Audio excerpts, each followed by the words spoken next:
Hi, I'm Nick. Welcome to Mutiny Asia. This video is part of our Accelerator series where we look at those critical business factors that contribute to successful companies. Fourth on our list is one of the most complex opportunities a business can address. Be first. Now, let's not understate this. In a business environment where 63% of customers buy from the first supplier they speak to, be first is just as powerful when pitching to clients for new business as it is when launching a world-changing technology to a global market. But it's a double-edged sword. Success relies upon wielding it only when certain conditions are met. But don't take it from me. Take it from this chap. Professor Fernando Suarez, Professor of Entrepreneurship and Innovation at the Damori McKim School of Business, Northeastern University. As he noted, some management concepts have such intuitive appeal that their validity is almost taken for granted. First mover advantage is one such concept, but for every academic study proving such advantages exist, there is a study proving they do not. But before we explore that, we need to know what we mean by first mover advantage. We came across a useful analogy the other day in Google search. It's designed, of course, to mimic human activity on a grand scale, particularly when it comes to surfacing products and services. As Moz put it, Google started by using human evaluators to manually rate thousands of sites, searching for low-quality content. Google then incorporated machine learning to mimic the human evaluators. Once its computers could accurately predict how the humans would judge a site, the algorithm was introduced across millions of sites spanning the internet. The outcome was Google's search rank, with top spots held by those websites that were perceived to reflect the effective importance that everyday folk placed upon the content.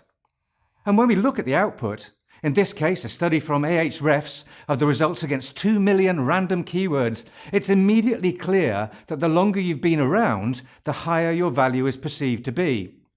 In other words, being first ranked you higher. And those rankings pay great dividends, with first-place sites generating almost twice the level of response of second-place properties and 6 times those in 5th place. Let's be clear, Google are adamant it's nothing to do with their technology.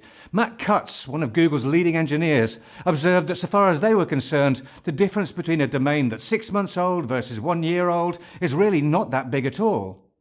So what was causing the effect?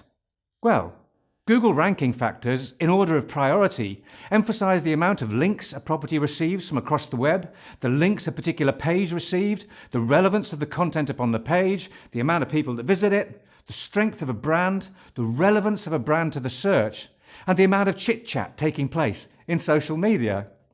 And these give us a unique flavor of the real-life perceptions that were influencing the priority of web results. The search factors translated directly into product metrics. It meant that products that were first to market sustained higher brand awareness, higher product awareness, a greater degree of product interest, higher levels of engagement, greater brand popularity, more powerful positive brand associations, and they just got people talking. So there you have it, the powerful effects created by first mover advantage.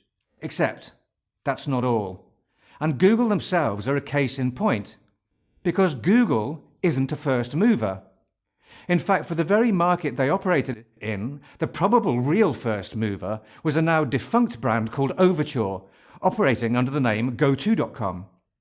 So being first mover clearly doesn't always work out well, and that's because it brings some very clear disadvantages.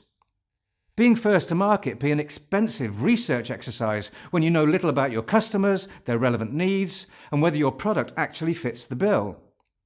Your business model and the profitability are unknown. You may suffer the disappointment of a high-profile public failure with all of the costs associated with it. And worst of all, you spent all that cash on creating a case study that your competitor can now learn from with little of the expense and all of the learnings. Being a follower has its benefits. So, what have we learned? That there's a massive upside to being a first mover, but significant threats that need to be addressed. Most of all, if you can be first, be first. Whether it's pitching to a client or launching a product, if you want to reap the benefits of a first mover, then get it out there. Second, be quick and dirty. Don't overthink it and don't overspend. Create a minimum viable proposition and take it to market. Thirdly, the benefits are only there if you take them. Make sure it makes you famous for your innovation and ingenuity. Capitalize on that awareness by cross-selling and upselling. Let your risks drive the sales of other products. Be prepared to fail, and that doesn't mean being happy to walk away. It means taking everything you've learned and putting it to good use by redesigning and repurposing your product to meet a new reality. Learn to pivot. And finally, remember that if you don't, then your competitors will, and you'll have invested all that time and all that energy for nothing. Be first. Be flexible. The rewards are spectacular. And that's why Be First is fourth on our list of critical business factors. If you've got hints and tips for your own formula for success, please send them right through. We'll add them to the collection and credit you for your advice. Thanks for watching.